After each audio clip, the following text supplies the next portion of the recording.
Because remember, wake up. This is really important, the nervous system, correct? Do you want your nervous system? Yeah. Sure. Who wants to be a quadriplegic, right? So we love our nervous system. You have your central nervous system and your peripheral nervous system. The CNS consists of what? Brain and spinal cord. High five to this side of the room. What's your PNS? The cranial nerves and the peripheral nerves. When you do a neural assessment, you have to be able to assess a patient's level of consciousness. What are the assessment findings? They could be alert or lethargic, obtunded, stuporous, or coma. It spells out a LOSC, A-L-O-S-C. That's how you remember. So when you're going in there and you're checking their level of consciousness, you're saying, is my patient alert? They're conversant, they're up, they're aroused. I don't need to do anything to arouse them. Are they lethargic, where I have to call their name to wake them up, and then they fall back asleep? Are they obtunded? Are they stuporous? We said earlier, pain is the stimulus to wake them up, or are they in a coma? We then want to check deep tendon reflexes, because we know we have two motor neurons that leave the brain. We have your upper motor neuron and your lower motor neuron. When I check for a patient's deep tendon responses, I want to see how their reflex is. If it's really brisk, I'm thinking that there's a problem with the upper motor neuron. If it's not active, then maybe the problem is just the lower motor neuron, right? And that's why we're not getting any response whatsoever. Maybe the person is paralyzed. We also check the cranial nerves. Do you all know the cranial nerves? We have them in your booklet. Familiarize yourself with them. Remember, there's 12. There's lots of different ways to remember them. Does anyone know a clean version? Or do we all know the dirty O to touch and feel? Yeah. Oh, look at everybody smiling. Well, we're not going to repeat it because this is taped, but you need to know. So, cranial nerve number 1 is what? We have one nose, so it's olfactory. Can the patient smell noxious stimuli? Okay, they can. Moving on to number 2. You have 2 eyes. Somebody made it very easy. So 2 is optic. Optic works together with the, which one? Oculomotor. So we see light come in. Optic nerve number 2, so we can see the light. And oculomotor nerve, now so our pupils can constrict when we see the light. So I flash that light in your eyes, you see it, and now your pupil constricts. 2 and 3 is intact. Okay? Then your 3, 4, and 6 are all what? All types of nerves that are going to move your eye. So you have what? Oculomotor, abducens, and trochlear, right? So all 3 of them are going to move your eye up, down, to the side. You have the patient move their eye. You know they're intact. What about 5? What is that?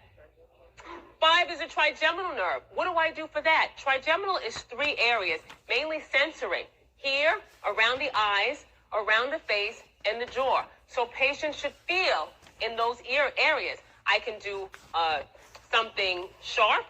Do you feel that? Can you distinguish between sharp and dull? Right? I do that. Trigeminal nerve is intact.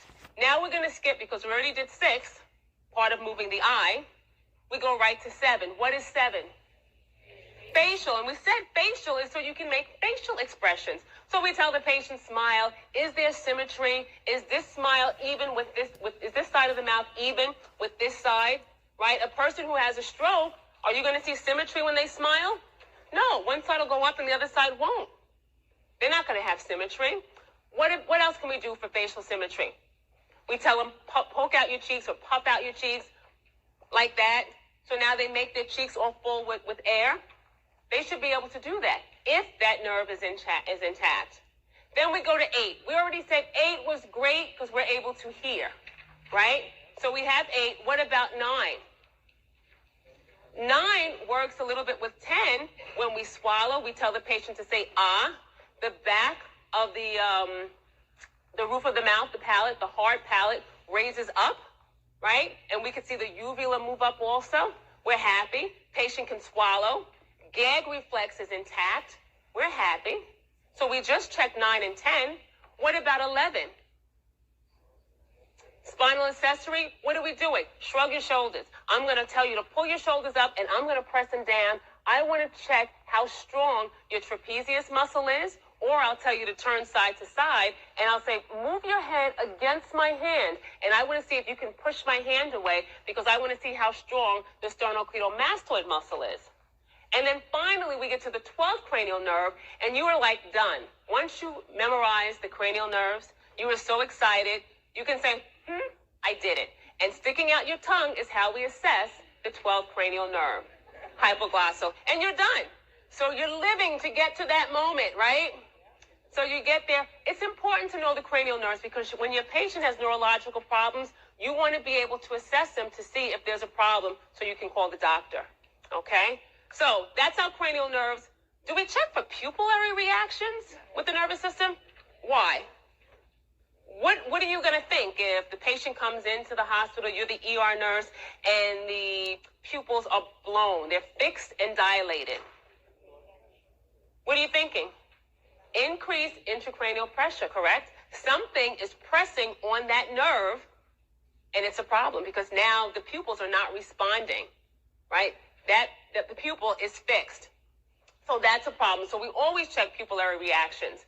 Sensory and motor, yes, we want to see if the patient can sense things, if they can feel, or if they can move, motor reactions. So we say, squeeze our hands, squeeze them as tight as you can, both. I want to compare if one side is stronger than the other. Always look for paresthesias. Ask the patient if there's any numbness or tingling, and make sure you know the difference between paresis and paralysis. So if somebody has, or I should say paresis and plegia. If somebody has paresis, hemiparesis, that's weakness. Hemiplegia is paralysis, okay? So we do the Glasgow-Coma scale. Don't try to remember or memorize the Glasgow-Coma scale. No matter where you work at, they will give you a grid, and it will tell you what you need to look at. However, you need to be familiar with what it's checking for. Best motor response, best eye-opening response, and best verbal response, because this is going to tell us the degree of this patient's level of consciousness. Are they in a coma? Less than 8, they're doing pretty bad, right? Because we're going to tell them, open your eyes. Can they do it spontaneously, or do they do it to speech? Do they obey commands when you say, move your arm, squeeze my hands? Do they obey you? Or do they have abnormal flexion? Are they oriented? Are they confused? What's their verbal response? So we grade them, and we know if it's, like I said, less than 8, that's poor. That's really poor.